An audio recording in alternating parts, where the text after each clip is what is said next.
So is there sort of like a cultishness that goes along with being in the circus? The way you were calling Grandma the Clown, like sort of like a guru master, you know what I mean? Is that something that's sort of common? You know what I mean? I always wanted to join the circus when I was younger. No way. Actually, my producer actually was in the circus himself for a while. But like, you know, from like movies and stuff, it seems like there is like a hidden seediness, or like you know what I mean?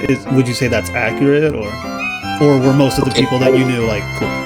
There's definitely a seediness, but I would say that it's not hidden in the circus. Okay. I would say that in an average kind of cult setting, there's a hidden seediness. Right. Just to be a semantic person about this, sure. Because these kind of words are very specific. But in a cult way, also, I would say yes, there's a cult aspect, but it is what cults are trying to emulate, and cults are trying to find. The leader of a cult is pretending to be somebody like Grandma the Clown. Right. Let's ruin our lives.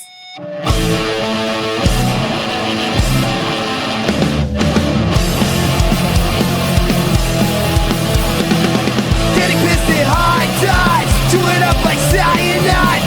Please don't revive.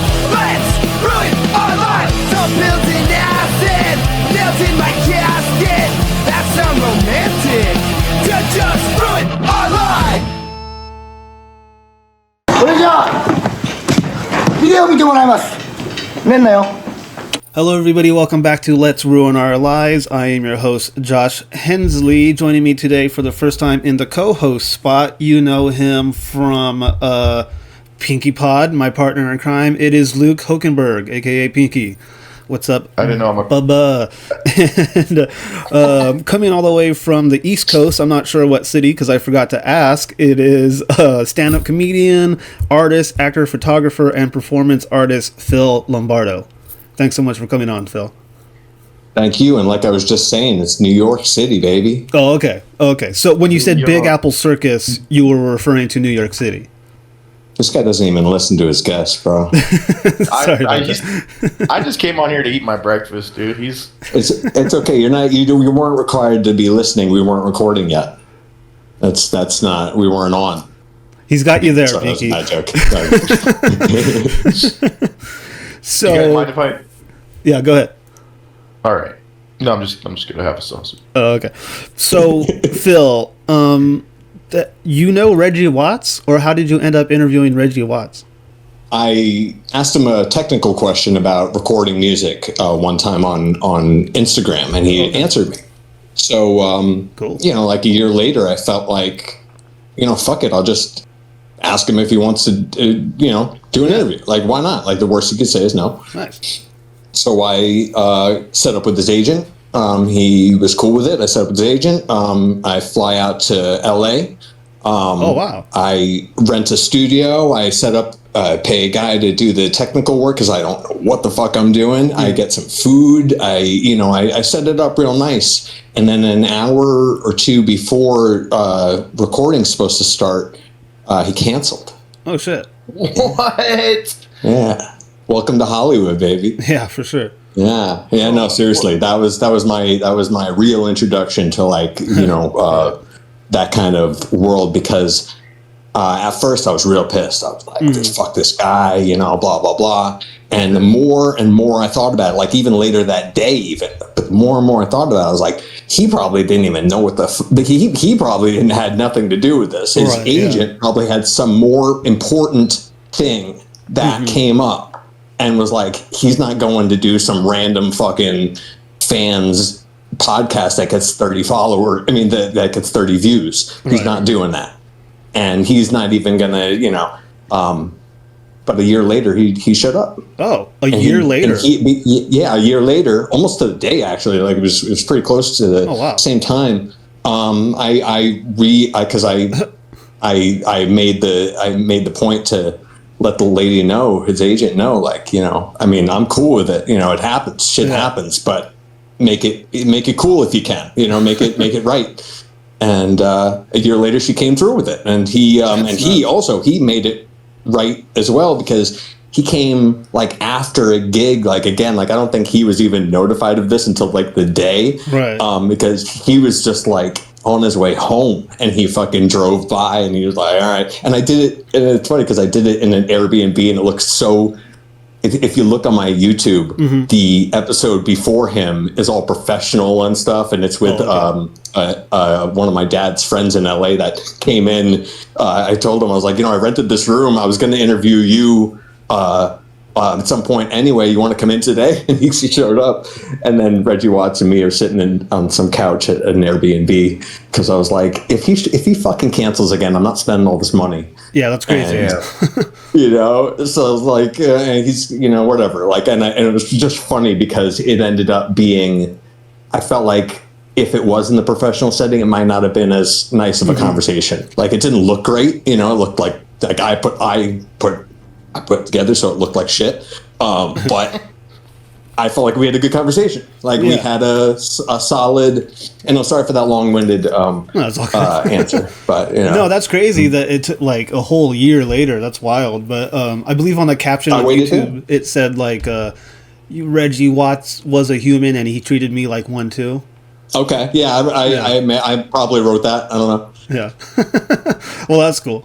That's dope. He did. He did though. He was real. He was a real person, and that's so fucking nice to. I met a lot of celebrities, and it's nice to when somebody's real with it. Like Hugh Jackman was like that. Hugh Jackman was one of the nicest, most real people. Even though he's like a cyborg, that dude. He's like he's not real, especially in person. He's like not real, that dude. He's like 7 feet tall. His smile just doesn't go away. He's he's wild. Yeah. Oh yeah. He's a big dude. He's huge. Yeah. He's a big, strapping Australian. Yeah, he's a big strapping fucking mate there. He really is though.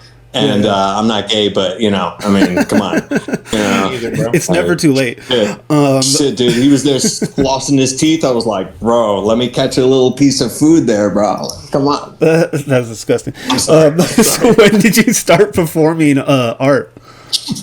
Or when did you begin like making art? Or as soon as I could. I was drawing before I knew what I was doing, and my parents put me into art schools right from the beginning. I went to middle school. I got into a middle school because of art. Oh yeah, I got into high school as well after that through art. Nice.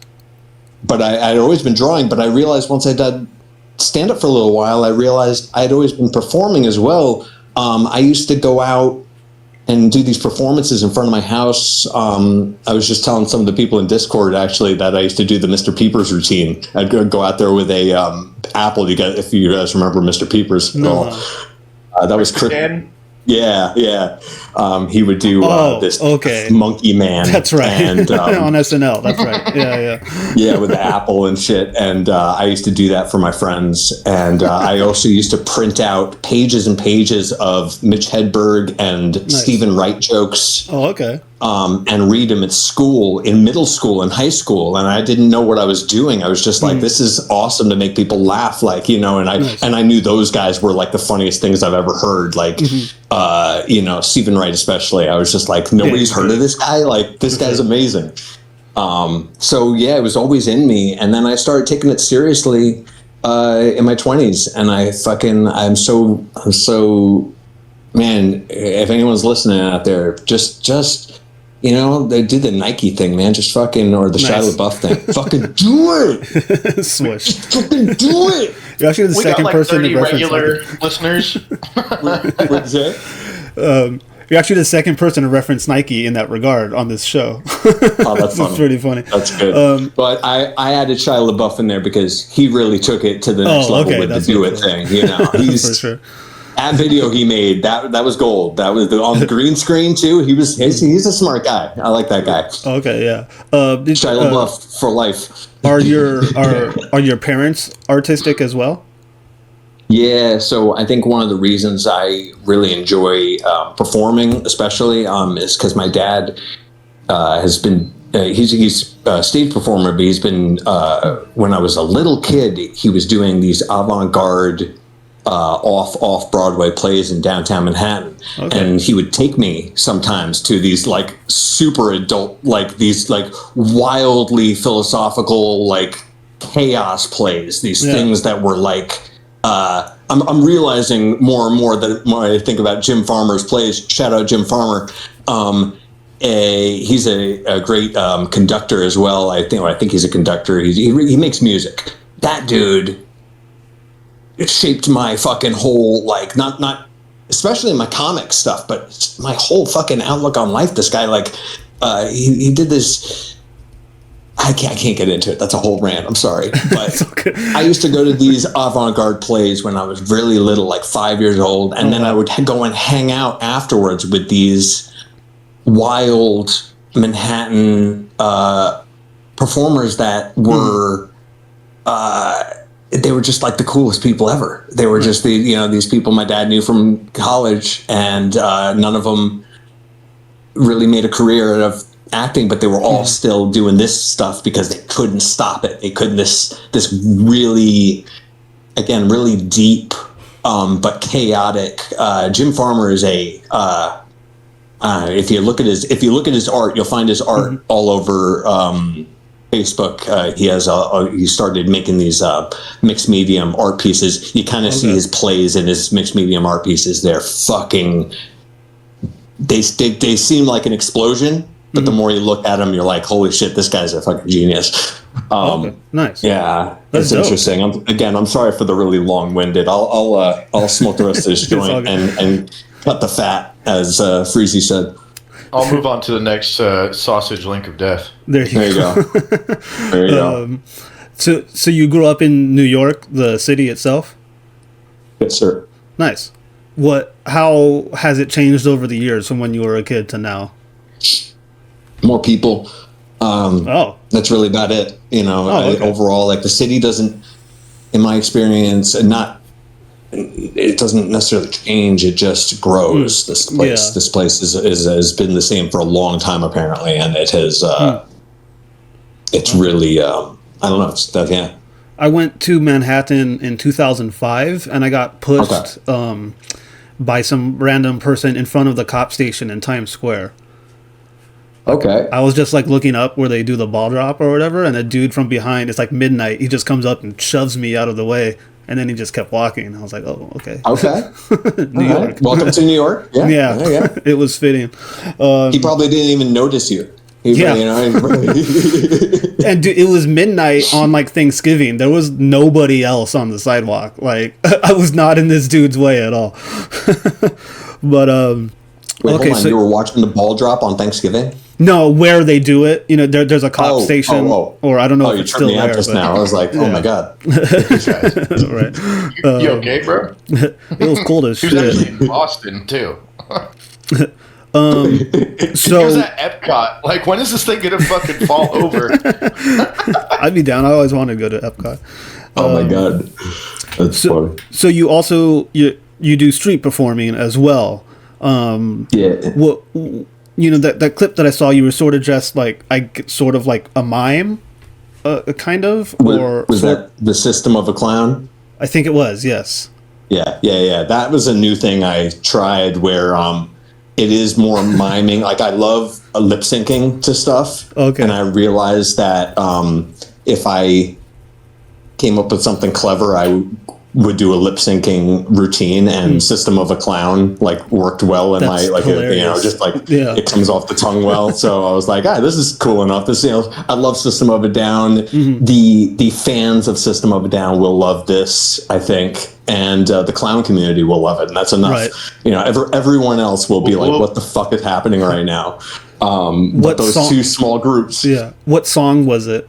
In that clip, I don't remember, but it was probably Toxicity or maybe Chop Suey. I don't know. It was one of their bigger ones, I think. But off of their first two albums, I don't like.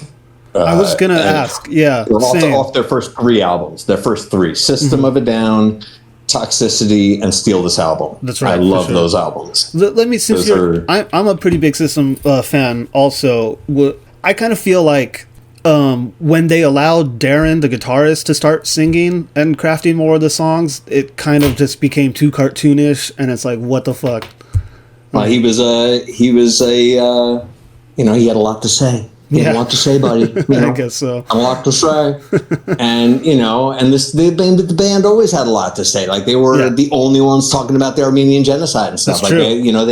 they were, that was their whole thing, was using a platform to promote that kind of stuff. Sure. And he was just like, you know what Darren's like in System of a Down? He's like the woke community compared to the community of you know, Like just the leftist anarchists.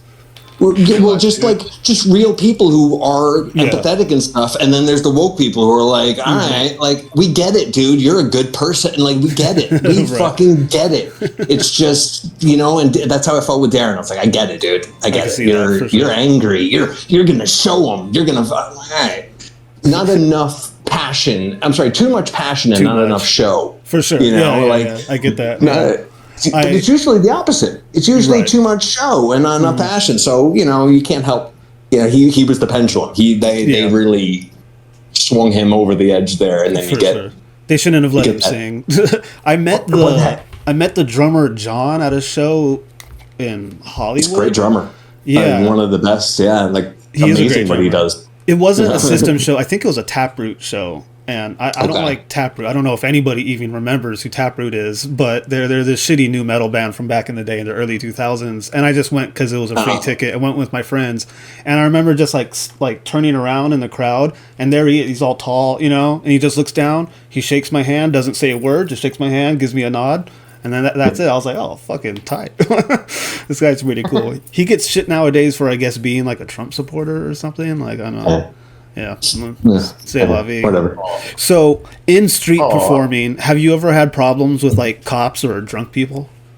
No cops, but one time a guy threatened to throw me off a bridge. He's like, I'm not. He was walking by. He's like, I'm not the fucking guy. I'm not the guy, bro. I'm like, and I was just like, no, you're not. No, keep going. Keep on going. What was he offended by, or why did he want to do that?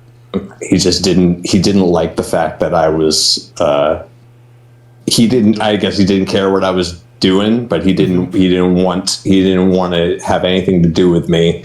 And so when he walked by, what I was doing at that time was a troll on the bridge routine. Okay. That was not even. This was not even. Dude, this is crazy, because if Facebook Live was a thing at the time, I would have been doing it on Facebook Live as a performance. Okay. But it was just a performance for me. It was just, I would do this thing where whoever came across the bridge, I would make it hard for them to do it. In New York? Well, yeah, and it was, you know, I'm in a small town here, so, you know, not a lot of people, but it was like a lot of random, like, we're at the end of the road here, we're down South Queens by JFK Airport, and it's like people find this place when they're going to find somewhere to smoke and stuff. Well, and I would run into groups of Indian kids from Jamaica, Queens. They would come down here and they'd find the water and they'd kind of come down and smoke on the bridge here. Yeah. And I loved those kids from Jamaica, because they were all real proud. They were just like the Italian kids from Howard Beach. Right. Real proud and perfect fodder for what I was doing. I was like, these guys are the easiest victims of all time. And so I would do a lot of different things with them, but especially the I'm straighter than you thing. I don't know if you've ever heard anyone do this kind of thing, but please explain. I was doing this. This is like 20 years ago, and again, I started doing it again recently, but I have to be careful because some guy Snapes called my bluff on this one. But so I would shout out Snipes. I would talk to him for a minute. I would find out who the proudest and who the proudest guy was, and then who the guy in the closet was, because there was always those two guys in a group of friends. And the proud guy, I'd humiliate him for a minute, but then I'd shift over to the homophobic guy, because he's the guy in the closet. Right. And what I would do is I would make his friends laugh at how straight I was compared to him. I'm fucking, dude, I won't get into it, but I would always end with, you could say whatever you want, but but I'm so straight, I'll kiss you on the mouth right now, bro. I'll kiss you right now. Right in front of your friends. You're not that straight. And his friends would always die. They would love it. They would, it was so fucking funny. And they would be called out too. Also, they would be like, fuck, like, because even if he tried, because it was kind of like a perfect all win situation for me, because if he tried to do it, I'd be like, "What, are you fucking gay?" Like I would just call it back on him and make his friends laugh again and make him look like he was just trying to put on a show. Right. That is like a double-edged sword. It's like prove he's not gay by doing something gay, so he loses no matter what.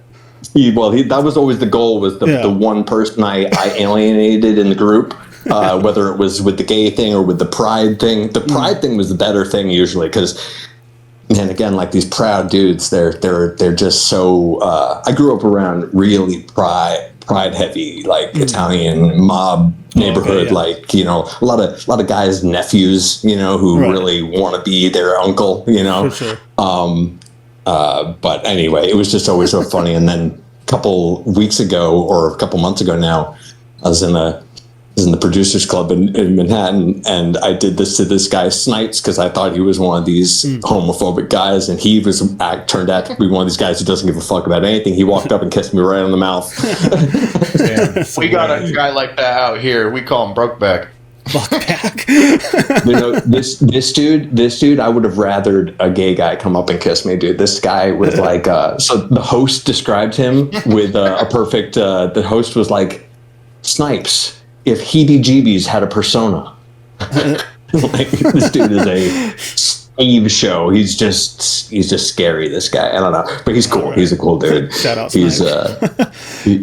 Shout out Snipes. And the only kiss I've gotten in 3 years. Oh, okay. Finally called you out. Damn.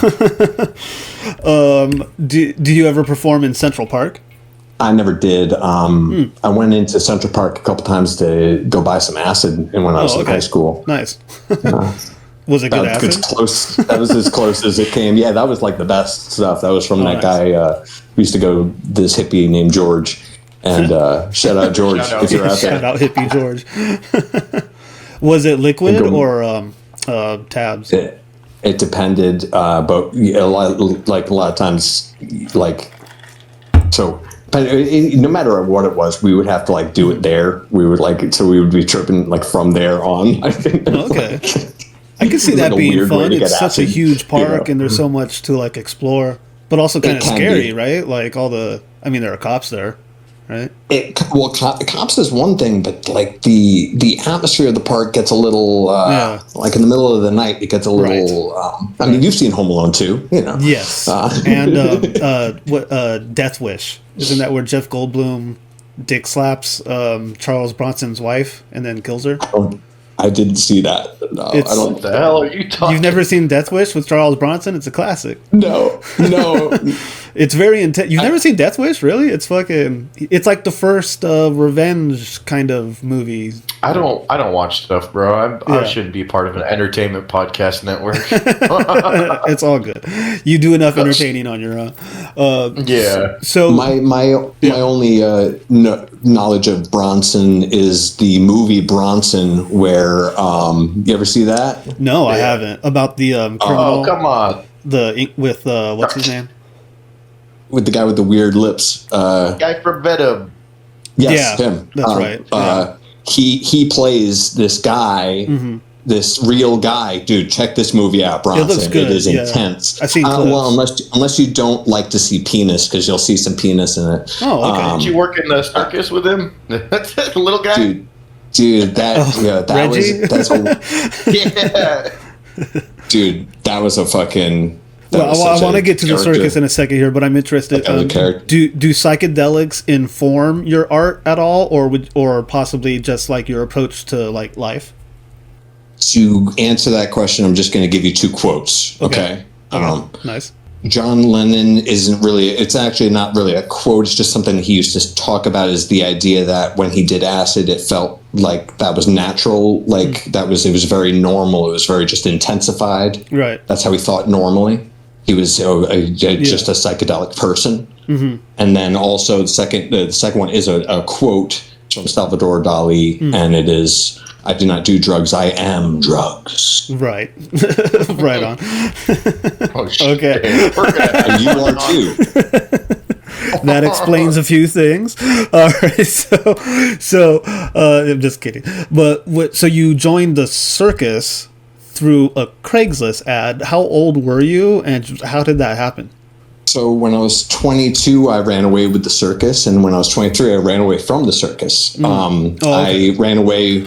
I say that I ran away with the circus specifically because I was one of those people who, I wasn't just looking for a job. I was looking to go and find the dark corners of the world that people had talked about in the stories that I had read. Right. And I felt like when I saw that Craigslist ad, I was like, well, this is as good as it's going to get. I'm in New York. So timing wise and circumstance wise, it lined up. I might as well take this offering that's being offered to me. Sure. And first night I get there, I think I told this story. Did I tell this story on your show, Luke? That's about I would just do a little callback, but yeah, I won't redo the story. But like I say on stage, a pedophile clown changed my life that night.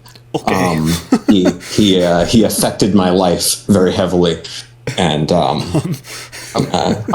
behalf of juggalos everywhere, I would like to say that most clowns aren't pedophiles, right? Okay? No, most aren't. And this guy, even this guy, like I talk about this on stage, but like he what he did was he took some pictures of a young girl. She was a 16-year-old performer that was in the circus, and she wanted to be there. It was Grandma the Clown. She wanted to be there. And I was like, come on, like it's Grandma, like come on, bro. You don't want to go take some pictures of Grandma?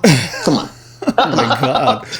I mean, a 16-year-old working at the circus sounds pretty fucking sketchy.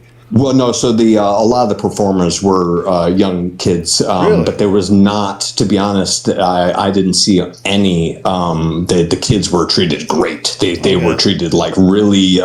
People were looking out for them like a lot there. And again, like that's why that one girl. Yeah, no, that's why I make that joke, because I'm like this girl had to have wanted to be there. Like she had to have because I feel like she probably. She probably didn't know what she was doing. She's 16. She doesn't know what she's doing. Her brain doesn't work yet.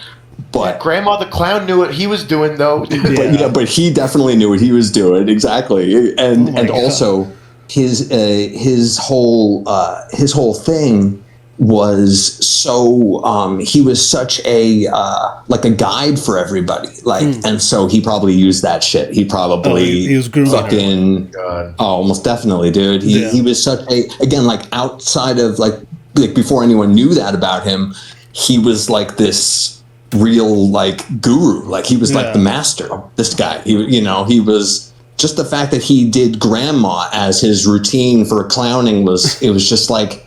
There was something metaphysical about this guy. Like he was outside of the realm. He was a real master. And then, again, just like a lot of the masters we've ran into, like Kevin Spacey, and he's just a lot of these guys are. Charles Manson. Do you know, bro? Kevin Spacey is a master, though. If you think about it, like that guy's another one. He's like, all right, this fucking guy knows what he's doing. And that's what we're doing on our New York trip. We're catching pedophiles, dude. Team up with Big J. I heard about a show where somebody does that. I want to get in touch with that guy. That sounds fun as fuck, dude. Because I love that. Buddy, Colin Shoemaker. No way. Oh, dude. dude. Come out to Utah sometime. Yo, I'm down. I am so down because that whole setup thing, that sounds so fucking. I mean, it's so funny. I like to do that kind of stuff to normal people, but like if I have a real good victim, like that's fucking perfect. That's Josh, if you don't know about this, my friend does this show called the Newly Ped Game, where he catches pedophiles and says you have to answer 5 questions right, or I'm going to call the cops. But the cops are already on their way, and this is just like a way to stall them. Damn. And it's crazy. He meets them in like public places, like. One of the pedophiles fucking shot himself, and the family tried to sue Colin. What? And I'm like, "You're my fucking hero, bro." Yeah, I love this dude. Yeah. The Newly Ped Game. Yeah, Colin Shoemaker. Yeah, I only watched. Put I as watched many eyes two. on Yeah, no, definitely. I watched two of them. I watched I watched the fat guy, the fat like Hawaiian guy or something like that, or maybe he was so confused. You know the guy I'm talking about? He was like so. He was so confused as to what was going on that he just kept answering his questions like wildly, like he should have been lying, but he was like so scared and nervous that he was just like, oh yeah, okay, yeah, like it was really. Yeah. This guy gets him right because again, like he meets him in public, he sets them up to be. I don't know, it's beautiful. It's a beautiful thing. He's one of the funniest stand-ups in the scene too. I love him. Cool. Yeah. Well, my new follow. So is there sort of like a cultishness that goes along with being in the circus? The way you were calling Grandma the Clown like sort of like a guru master, you know what I mean? Is that something that's sort of common? You know what I mean? I always wanted to join the circus when I was younger. No way. Actually, my producer actually was in the circus himself for a while. But like, you know, from like movies and stuff, it seems like there is like a hidden seediness or like a, you know what I mean? Would you say that's accurate or were most of the people that you knew like cool? There's definitely a seediness, but I would say that it's not hidden in the circus. Okay. I would say that in an average kind of cult setting, there's a hidden seediness. Right. Just to be a semantic person about this, because these kind of words are very specific. In a cult way, also, I would say yes, there's a cult aspect, but it is what cults are trying to emulate, and cults are trying to find. The leader of a cult is pretending to be somebody like Grandma the Clown. Right. Gotcha. Okay. Yeah. You know what I mean? Like, and again, like I use Grandma the Clown again as a positive side of the guru thing, because no matter how fucked up the situation was with that girl, because that was definitely not cool. Yeah. But that was also the only time we had ever heard anything about that, and I don't think that guy was like that. I think he took advantage of a situation probably, and that was bad. If nothing else, bad judgment. But he again, he was revered as this guy who didn't do it himself. Everyone else said that he was the guru. I see. You know what I mean? Yeah. See what I mean? But like in a cult, the guru says, "Hey, everyone, listen to me." True. Yeah. Huh. And he subscribe to the podcast. But there were a couple of people at the Big Apple Circus like him that were just real. I can't think of a better term, but like masters of their craft. They really got what they were doing to an extent that everyone else around them was in awe and took notes as soon as but it was also, again, it was more of a family that you're going to find in that atmosphere that they're trying to create in a cult. They did this thing at the end of the year where they it's got a name to it too, but it was a comedy show where they all did impressions of each other. That's cool. You chose one person and you made fun of them by impersonating them, and it was so cool. So fun. Oh, dude, you kidding me? Oh man, I wish I. Oh my god. There's a guy I'm already thinking of. There's this guy Chuck Fury, and I would be like, I used to do drugs. Now I just tell rape jokes. Classic. Well, they're coming back to New York this year. Well, they're in New York right now this year, and rape jokes? Yeah. So they're coming back to New York, everyone. They're coming back. No, I think that's a staple of New York culture, if anything. So and we're back. But the Big Apple Circus is back in New York this year, and I would love to jump on their tour, and then at the end of the year, it's a traveling do an impression. Circus? Yeah, it's a traveling circus. Okay. But yeah, do at the end of the year, do an impression with one of the young girls at the circus to do an impression of Grandma. No, because again, roasting wise, they would they would love that. They would think that was fucking hilarious that I was making fun of that dude.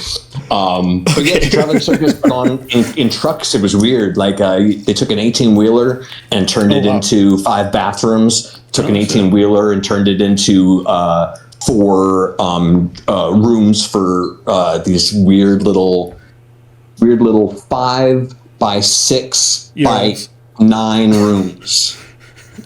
And dude, 3 grown men lived in each one of these fucking rooms, or 3 grown women. So it's a pretty big circus. It was what? So it's a pretty big circus. Is it like well known, or can you say Big the Apple name? Circus? Yeah, the circus. That I don't think it's pretty well known, but it's people know it. Okay, for sure. We don't have to say the name.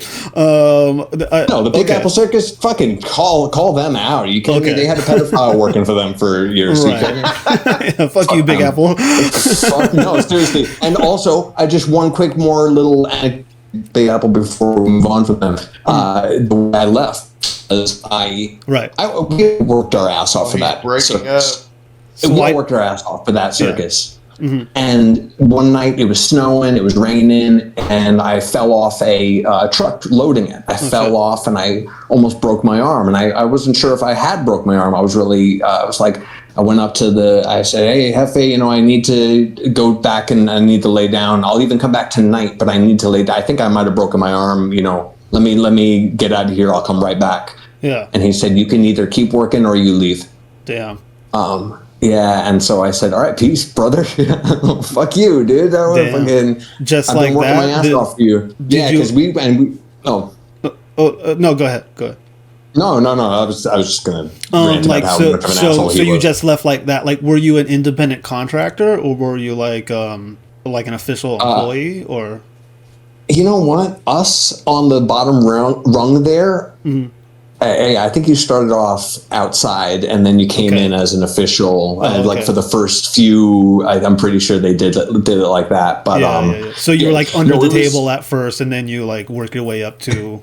I think so, but taxes. But as soon as you went on tour with them, you had to be official. But I left. I didn't give a fuck what that meant to them or what, it was like, if you're gonna treat me like this, I know you have enough people. I'm not leaving you, without a fucking worker. There's enough people here, and that's how they treated us in general. That's how they. It was so that night when it was raining and shit. I was like, you know what? Well then I'm in New York already. Like we were in New York at the time. I was like, I'm just going home. Like that's pretty fucking home epic, tomorrow morning. Have you ever incorporated that experience like as a bit in your stand-up? A little bit here and there. Oh, nice. It's not too involved, and I get too fucking. You see how I talk? I get like this to branch off like a moron. I can't keep a straight conversation for my life. It's pretty dark. Okay, so I mean that's pretty fascinating stuff. So you're also an actor, and you've been in movies like New York, The Cattle Farmer, and Behind a Woman's Eyes. I believe you were the star in Behind a Woman's Eyes. Is that correct? Oh, that's hilarious that you used that one. I wish you were doing a bit. Like, I wish if Mike Freese was doing this would be a straight bit right now, because that movie was the first time I had really been on camera, really like that. Yeah. And played like the first, I don't even know if you can find that movie online. I don't think you can. It was like this guy's like practice movie to do a movie when we were in acting school, and he put it onto IMDb. So I guess it's out there somewhere. Yeah. But I have. It has the description on IMDb. Yeah. That was like an afternoon of my life that like. I was helping a friend out because he needed it was just hilarious that one that came up because because I've done much more important projects than that. Right, a real thespian. Excuse me. Yeah, I'm real thespian. Yes, exactly, a thespian. But that Battle Farmer movie was a official indie movie that was real fun to do, and the guy didn't try hard enough. I don't think he didn't put enough into it, and like the sound isn't all fucked up and everything. Whatever. We had a good time. Are you in SAG? Yes, sir. Yeah, I've been in SAG for a long time. Nice, like 10 years, something like that. I got lucky. I was the right height and had long hair at the right time. Yeah. They Nice. needed me for a part. So I'm interested in like how you like get into character. Like, okay, so yesterday I interviewed Aphrodite of Kill Tony fame, and she's also done a lot of acting, which I was not aware of. And she said that she just, especially when she is like singing, she says she sort of like goes into these characters or whatever, and they seem to be like a natural part of her. You know, she's kind of crazy. Love you, Aphrodite. Okay. She'd be the first to say this. She's kind of crazy. okay. What do you do to prepare for a role? Like, how do you get in the headspace of a character? Can I just since I've taken up so much time with the other answers, I'm just going to repeat Aphrodite's answer because that sounded pretty accurate for me. All right, moving on. Okay, honestly. What is your favorite art to make of all the different mediums you're a part of? Right now, I'm really enjoying stand-up, to be honest. Okay, But it's not the one that I'm like I understand or I'm best at, but I really enjoy it now. Would you say it's the most difficult? No, acting is. Okay. Yeah, straight acting is definitely harder. Like, what is it? Is it memorizing the lines or like executing the character? It depends. Both. Yeah. But what I would say is that that depends on the person. I'm not saying that as a general thing because. Right. How do I say it? It's kind of like the thing I was saying with the John Lennon quote of like, when I get on stage doing stand up, it feels like I've been there forever. Okay. Been there, and I'm eventually gonna get good, but I recognize it, if that makes sense. Right. Yeah. I feel natural. Feel very, very, very natural there, and that's. I understand that definitely. Are you beautiful feeling to have? Are you a religious or spiritual person, or agnostic or atheist? Next question, please. Okay. What do you think happens after death?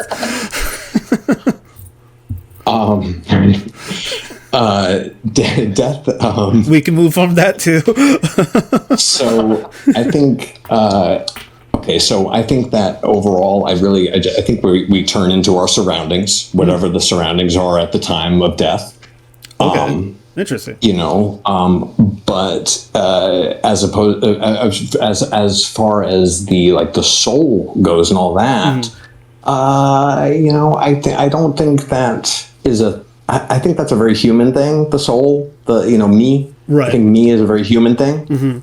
And so I think that kind of, you know. You think it's like a product of ego? I think that's what ego is. That I think that, and I don't think that you know, like animals don't have that. They have pride, but they don't have ego. Right. And so I think that self thing, that idea of heaven or hell, all that stuff, I just kind of think it's like a human idea. And you live, and I'm one of those people who believe you live the heaven or hell here on Earth. Right. I'm one of those guys, and I've lived my hell, and now I'm trying the heaven side, and I'm probably going to filter back and forth throughout the rest of my life, but sure. I've done both, and I'm tired of living in hell right now, and that's why I'm going on this tour. Shout out to if you want Luke to book us on here. a comedy show after hearing our philosophies. Yeah, I mean, I'm a happy-go-lucky guy, you know. And you want laughs. For sure. Honestly, that's a great answer. Nobody's given me such a unique answer before. So I appreciate that a lot. Cool. All right, good. We'll get a little more lighthearted here. What's your favorite personality disorder? What the fuck? There's so many to choose from. Yeah, so my answer is going to have to be like, I don't know, when somebody's, going through a turnstile in front of you, and they're taking forever to get through it, and you're just there in between the fucking inside of that building and the outside of that building, and you're just trying to go through the revolving door, and it's just the person is just inching their way through it. Mm-hmm. Do you know that feeling? The antisocial personality disorder. Like, I wasn't describing a social disorder or anything. I was just, that feeling. yeah, All right, that's of my course. answer. Like you want them to move forward, but you can't. But like you're too polite to say or do anything. Just But that's do it. but that's my answer. Good answer. Okay, what's your favorite band or musical artist? What have you diagnosed us with so far, Josh? Dr. Josh? You guys are cool. You don't know me very well. I don't have my psychology notes with me. Otherwise, I could do better. So, like I was saying earlier, I really like early System of a Down. Right. They really changed my life. My friend, I remember vividly my friend showing me them on the train going to high school, and us complaining to each other that that our headphones in our CD player didn't go loud enough for System of a Down. For sure.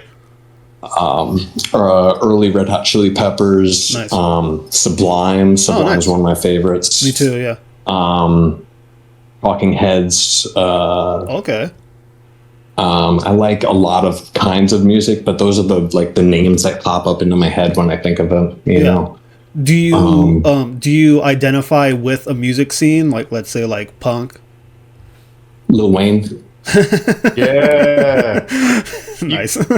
Not a scene per se, but yeah, or like I'm going towards Kanye. That's where I'm going towards. I'm headed that way. There you go. But I'm assuming Lil that Wayne you and for I sure. are similar in age with all the bands that you mentioned.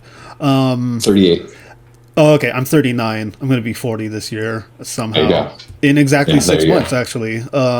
Nice. Yeah. Nice. So, shut up, Pinky. Big 4-0. So how do you so what are your thoughts on pop music? I think that overall pop music has been weaponized against society, and it's a form of brainwashing to get people to be materialistic consumers, to just mindless procreators, endlessly creating wage slaves for the system.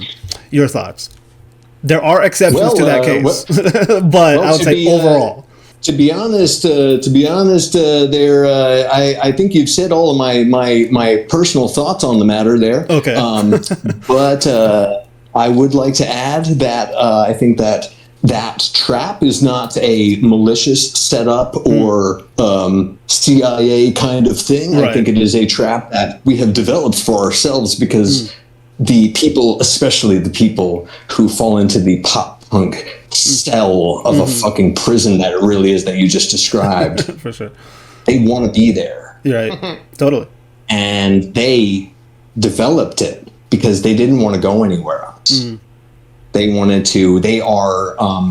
I think the animal is called a sea sponge. I think it's called a sea sponge. Okay. It's this thing that it moves along the bottom of the ocean, and when it finds a rock that it can live on, it does not move or procreate or anything else from then on. It just consumes itself. Interesting.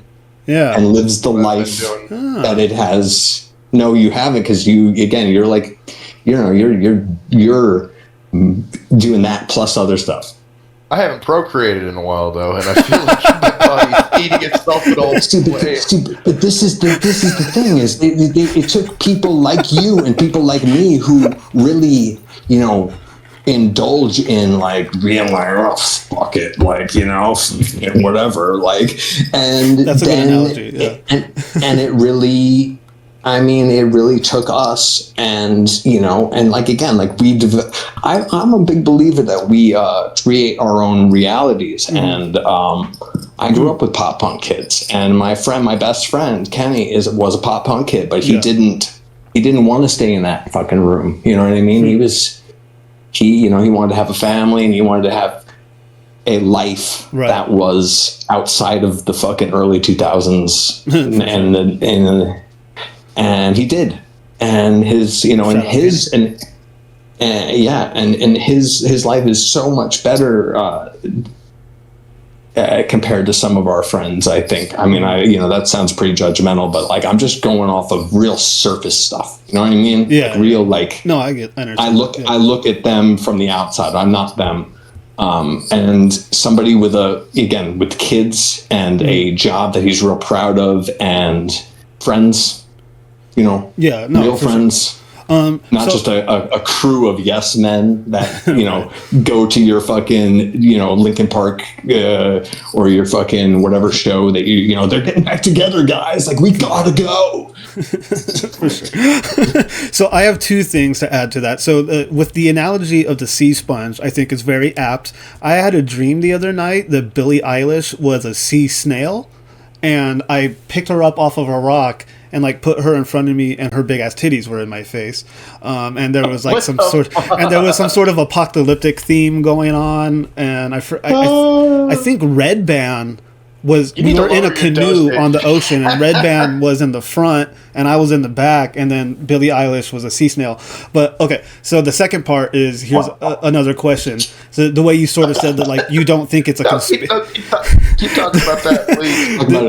Talk about a therapy dream right there, man. Oh my god. So you don't think it's a conspiracy, right? The whole like pop structure or whatever. What do you think is scarier between these two concepts? That the world is the way it is because there's a secret cabal of people who run everything behind the shadows, and they're secretly controlling everything, or is this all just a result of human like ineptitude?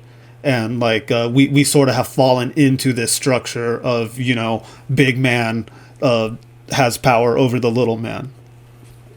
So you're saying what's scarier? Yeah. If what's it was scarier, all manipulated, or if it's just kind of the way I was saying it is? Exactly. I would say that the scarier version is the one that I'm talking about. Mm-hmm. Because then there's no real order, right? It's just sort of like the chaos. CIA, and like the groups that are in the business of societal manipulation and things like that. That's what they do. Right. That's not scary. That's not scary. That's not, that's the government's got a lot of jobs, and one of their jobs has always been to keep the bread and circuses plentiful. Right. For sure. And whatever that is, nowadays, it's less of a show. If you notice this, if you know anything about show business, mm-hmm. you recognize that it's less of a bread and circuses kind of thing nowadays, and more of a, hey, come be a performer mm-hmm. for free bread, right? Kind of thing. Come onto YouTube and be a star. All right. This stuff is the lines are blurring, but it's still bread and circuses. It's still, and also to define my earlier statement about that, because I realized I wasn't too clear about this. I think that we have developed prisons for ourselves, but they are prisons that smart people, what's the word? I can't think of the word. They profit from. They whatever the word is. I can't think stupid people of the word. Do stupid things. Smart people outsmart each other than themselves. System of a Down lyrics. I was going to say. I know that. I know that line somewhere. Yeah. I know it. Yeah, it's the devil. But also. Dude, they're one of my favorite bands for a reason. For sure. Some of their lyrics explain things so well, fucking definitely. Well. Especially on that first album. I think that first album is one of the few, like, truly perfect albums. You know what I mean? Like, some albums you want to skip over a song. That. Like, it's perfect. They always reminded me of like a metal Dead Kennedys. Okay, all right, yeah, I could see that. Yeah, I System of a Down this whole time, huh? So we'll wrap up soon here. Sorry, we're supposed to be talking about John Denver or whoever the fuck this guy listens to. I doubt he listens to John Denver. I didn't even know Denver was a fucking place until TJ Miller's talking about it. What? I don't know what that means. I'm going to do the last thoughts on the lineup. Well, it's been Let's Ruin Our Links. All right, there you go. Where the women flock like the salmon of Capistrano. Oh, no. Dumb and Dumber. Ghost pepper sauce. Oh, nice. Shout out to Dumber. Shout out Jeff Daniels. Shout out Jim Carrey. Shout out Jeff Daniels. That dude's been fucking killing it with his dramatic roles. He's a good actor, He's a great actor. Yeah. Me Now- and Phil are looking for bookings. We're ready to be a cog in the machine. If anyone sees this and wants to put us on a comedy show, For sure. Again, funny stuff. Gas Digital. yeah, very funny. Laugh after laugh after laugh. Okay, we'll wrap up soon here. And thank you so much for coming on, Phil. Of course. Can you define and explain E equals MC squared? Oh yeah, I wrote down. Oh, nice. I figured this out earlier, but no, because I've been meaning to figure that out for a while, and I just, Nice. I'm glad you mentioned it because gave me a chance to really put the time in, and so here we go. Enlightenment equals money circumvention squared. Okay. Can you elaborate? Okay? No. Yeah, like so, like like people like monks or like hippies will say, get rid of money in your life and you'll be happy. All this stuff, that's some bullshit. You need money. The world runs on it. All that stuff. Sure. So to circumvent the money, Okay. but to not avoid it, but to just circumvent, just to move around it, not to dismiss it. All right. You said enlightenment equals money circumvent? Money circumvention. Money circumvention. Okay. But then squared, because it's not just money circumvention. You have to circumvent it. So you have to move around it twice. You got to go around it, so you really give it a presence and you become part of its gravitational field. Okay. Always said that. Well, you're wrong. It's energy equals mass times the speed of light times the speed of light. But I thought I had it. Oh, I was so The convinced. guest is always right, Josh. Don't embarrass me in front of my new friend. God damn, man. And I shaved my mustache for the event as well. I'm just Dude, I got a Serious? haircut, wore a nice button-up shirt. Meanwhile, everyone else, half of them were in a car with a phone shaking, wearing a beanie. Like, and I was gonna cut my hair into a mullet as well, but Oh, I'm gonna be doing another mirroring thing with another comic, and I need my hair long, so I couldn't do it. I was gonna go all out, and I realized I'm like, oh, we're doing the roast a couple days before this interview. I'm just going to shave my mustache early, and it became part of my bit for the roast, and then he didn't fucking record it, Harmon. oh yeah, when you're fucking naked or whatever. I just did your bit again. I know. Oh, that's funny.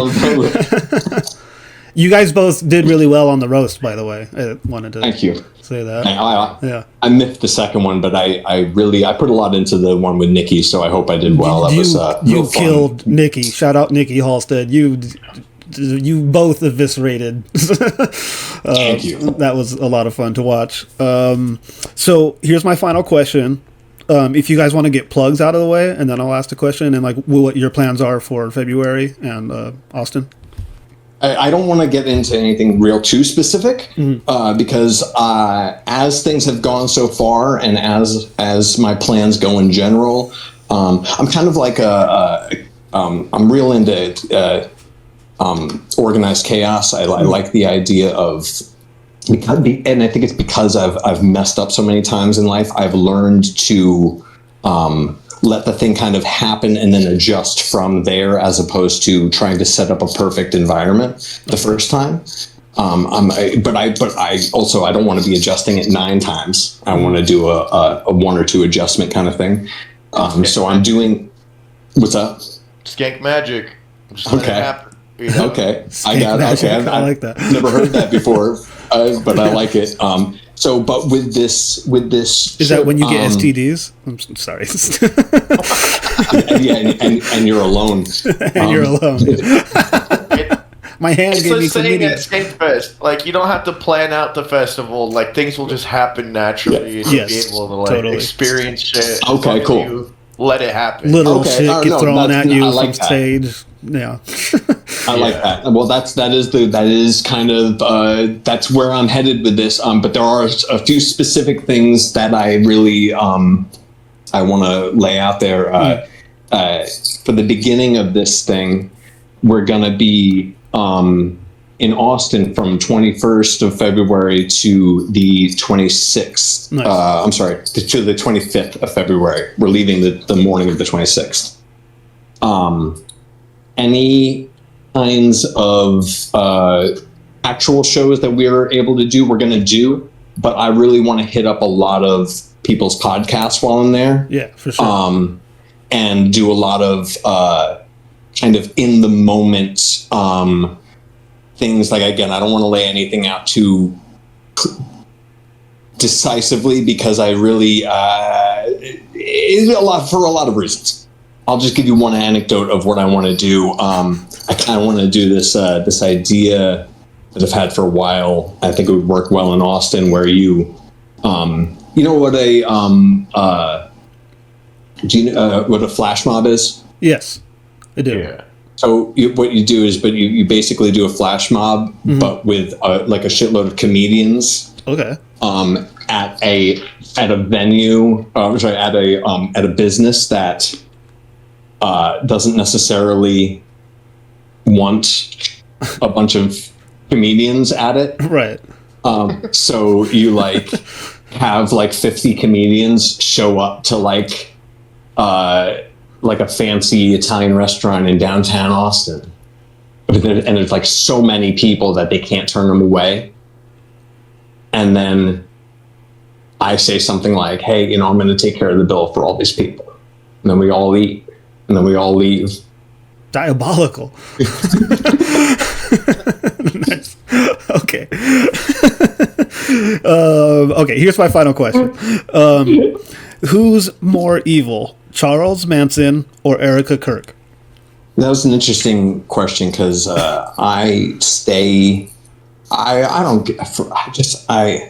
be honest, I can't wait till I don't have to hear a person's name. Yeah. And she's one of them right now. It's like, sure. Okay, in 3 weeks or whatever it is, or in 3 years, maybe, whatever it is, I won't hear her name anymore. I just have to stick it out. For sure. Because that's kind of how I am with the I don't know, whatever, the current administration, whatever it is. I think it's all cycle. I've seen it all before. I feel like I'm going to see it again. Maybe it'll be a little worse or a little better this time, whatever. But I don't get involved. But I will say about Charles Manson. Yes. Again, speaking of the whole pop punk prison thing, like I feel like Charles Manson was a prime example of somebody who, he was just a crazy guy. Yeah. He was just a Got his crazy. look going on there, bud. A little bit, right? A little bit. He kind of was like the original OG pop punk in a sense. Right? He preyed on little girls. He wrote good music. He was a genuinely good songwriter. And all He was about a real Grandpa the Clown. yeah, there you go. That's awesome. Oh man.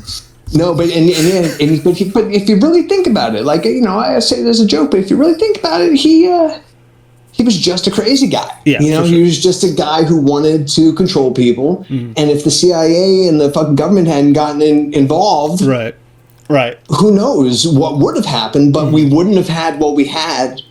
We wouldn't have had this crazy. We wouldn't have had Charles Manson. Right. Without the government. Goddamn right. So- Okay. No, that's a very good point. I mean, because they supplied him with the acid, right? And they say that like there were plenty of times where he could have been arrested and he wasn't. I actually grew up in the prison that he was in before the family. I grew up on Terminal Island in California. He was in the Terminal Island federal prison for like robbery or something like that for a while. You grew up in a prison? Next to a prison. Oh, you got That's what I heard at first. to be specific about no. that, bro. I'm a semantic dude, but come on, like I don't know.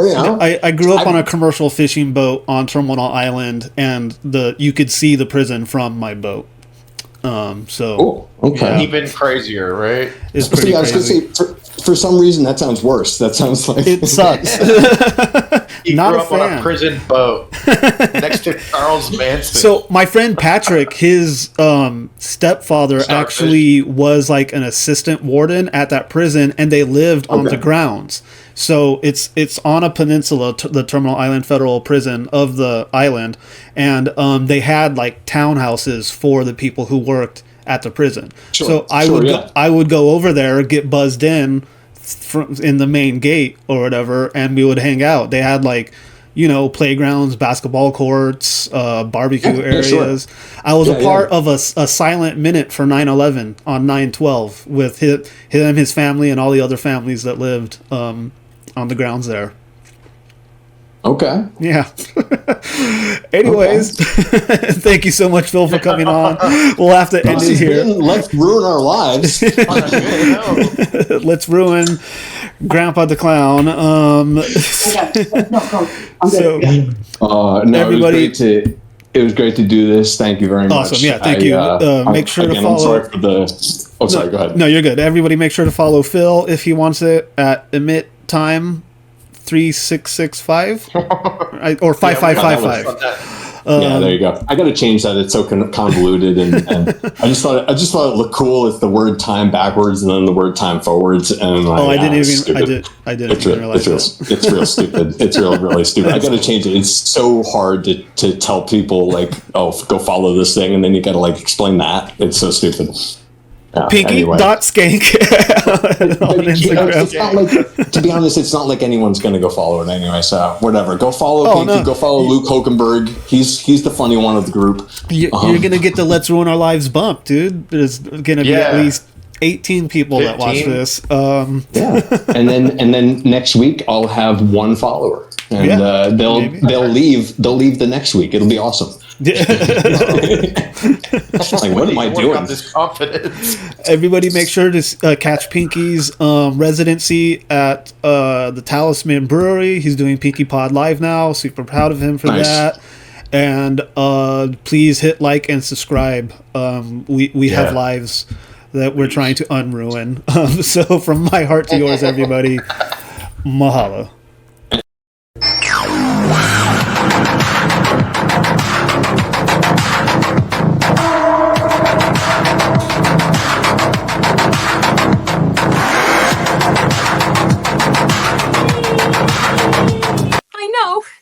But I'd rather be blind in heaven than sighted in hell.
Let's ruin our lives.